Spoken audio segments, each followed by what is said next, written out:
देखो हमारा आज का टॉपिक है induced EMF in rotating conducting rod.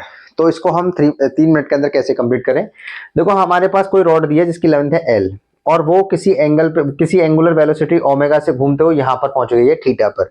अगर ये रॉड जो है वो पूरा घूम जाती 2 पाई तो उसका एरिया होता पाई एल स्क्वायर। लेकिन ये थीटा ही एंगल पे घूमी है इसलिए उसके एरिया को हमने मान लिया है ए और उसकी वैल्यू हम निकालना चाहेंगे। पहले देखो यहाँ पर हम निकाल लेते, पहले देखते हैं आगे।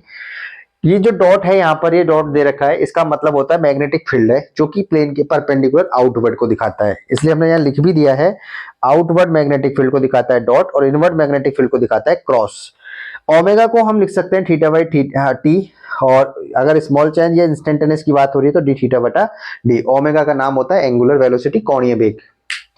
फाई का जो फॉर्मूला होता है वो होता है बी ए कॉस थीटा। थीटा एंगल होता है बी और ए के बीच में। देखो यहाँ पे जो रॉड है इसका बी जो है वो भी बाहर की तरफ है, एरिया भी आउटवर्ड ही होता है तो हमने वो बाहर लिया है। दोनों के बीच में एंगल कितना बन गया 0 डिग्री, तो यहाँ पर आया cos 0 डिग्री, cos 0 होता है 1, तो फाई बराबर कितना आ गया हमारे पास बी है। अब हम एरिया पे फोकस करते हैं कि अगर 2 पाई होता तो पाई एल स्क्वायर बनता, क्योंकि सरकमफेरेंस का एरिया पाई आर स्क्वायर होता है। यहाँ पर रेडियस की जगह आर की जगह एल दिया है तो एल का स्क्वायर कर दिया है।